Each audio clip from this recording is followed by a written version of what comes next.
Have you ever sat alone at night, staring into the darkness, and wondered if everything you see is even real? Imagine for a moment that all the warmth, the sounds, the smiles around you are not as solid as you think. What if deep inside you already died, and what you call life is simply your mind clinging desperately to the last echoes of existence? It's a thought that might send shivers down your spine, a thought that challenges everything you believe about reality. Picture this. Every sound that caresses your ears, every gentle touch on your skin, every familiar face you greet might be nothing more than an illusion. Not a magic trick, but a projection, a desperate hallucination created by a consciousness that refuses to let go of the fear of nothingness. I know it sounds wild, but think about those near-death experiences people sometimes share. They speak of time stretching out, of moments lasting an eternity where seconds become hours. Imagine your final heartbeat, your brain's last spark of activity, stretching into an endless loop of memories. In that loop, your mind might be weaving together an artificial reality, a safe haven constructed from fragments of your past to protect you from the stark terror of the void. Some scientists and philosophers hint that consciousness isn't tied solely to the body. They suggest that reality, as we experience it, depends on the observer. If that's true, then what happens when the observer dies? Does the entire world around you collapse, or does it continue a self-sustaining illusion maintained by a mind in its final throes? Consider the eerie moments of déjà vu, the sensation that you've lived a moment before, that the scene is replaying from a forgotten script. What if this is more than a quirky brain glitch? What if déjà vu is a sign that you're stuck in a loop, that the same events are replaying with minor differences, just enough to make you pause and wonder? Maybe those small, inexplicable slips in reality, the missing keys that reappear in odd places, the voices echoing when no one is there, are clues. Clues that your reality is not as continuous or linear as it seems, but fractured and looping. Now, think about the moments when time seems to stumble.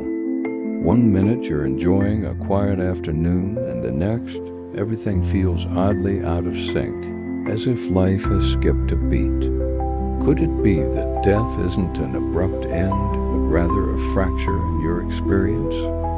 Some theories propose that when we die, our mind splits off into another timeline, crafting a world that carries on as if nothing happened. Perhaps that's why at times you feel disconnected from your past, as if you're living in a version of your life that has been subtly rewritten. And what of the Mandela effect, the strange phenomenon where groups of people remember the same events differently, as if they belonged to an alternate reality? Could it be that these collective misrememberings are remnants of a previous timeline? Echoes of a world that once was, now fading into the background of your mind's desperate attempt to maintain continuity? The most unsettling part of all this is that there may be no way to prove or disprove it. If you are indeed already dead, your mind might be wired to filter out anything that contradicts the illusion of life. In this scenario, everyone around you, the people you love, the familiar voices, even the strangers on the street, could merely be echoes, shadows of memories playing out in an endless loop. You might be the lone witness to a grand ongoing performance staged by a dying consciousness. Now let's talk about the stories we're fed from the moment we're born. From fairy tales to religious myths, from legends of gods and demons to narratives of salvation and sin, Our lives are draped in stories. These aren't stories we choose. They are inherited from our parents, our teachers, our culture. They shape our beliefs and mold our understanding of the world long before we have the chance to question them. Religion, nationalism, ideology, they're not just sets of ideas. They're like viruses, spreading and infecting our minds with narratives that ensure their own survival. They don't care about the truth. They only care about the story. And if the reality you live in is just another story, a story your mind is clinging to so it won't face the dark, overwhelming void, then who's really in control? This thought can be terrifying. It forces you to ask, how long has this been going on? Is it just a second of frozen time, 1,000 years, or an endless cycle where you're trapped in a loop of memories, living over and over a life that ended long ago? What if every smile, every tear, every fleeting moment is just part of a script that your consciousness is too afraid to let go of? Imagine waking up one day to discover that every choice you made, every heartbreak, every joy, was simply a line in a play written by a mind desperate to keep the illusion of life alive. How would you feel knowing that you might be the last actor on a stage where the script is endlessly repeated, and the audience, the world around you, is nothing but a mirage? Yet, even in this seemingly hopeless maze of illusions, there's a strange beauty in accepting that everything might be an illusion. You are forced to confront the core of your existence.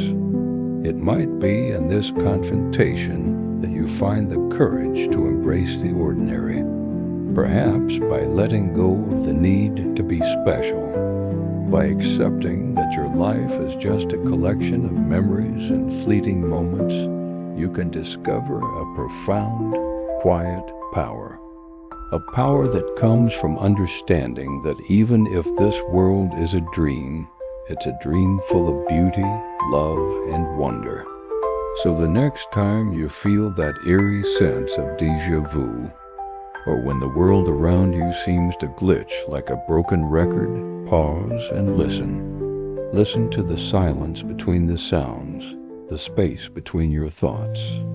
Ask yourself, what if everything is not as it seems? What if the world is simply a canvas painted by a mind that fears the emptiness of oblivion? It's a heavy thought, one that might haunt you on sleepless nights. But in those quiet hours when the world is still and your thoughts run wild, you might just glimpse the truth. That maybe, just maybe, the most extraordinary part of life isn't the grand illusions of being special, but the raw, unfiltered acceptance of being ordinary. In that honest embrace, there is a freedom that no illusion can ever give. In the end, whether you are trapped in a loop of memories or living a vivid, waking dream, know that you are the author of your own story. Even if the pages are filled with echoes of a past long gone, they still belong to you. And perhaps in that ownership there lies the strength to break free from the cycle, to choose at last to write a new chapter in a story that is uniquely, beautifully yours. Take a deep breath and let the possibility wash over you. Even if life is but a fragile illusion, it is an illusion that you get to experience. And in that experience there is meaning, there is hope, and there is a quiet, enduring light that refuses to be snuffed out, even in the face of the greatest mystery of all, the nature of reality itself.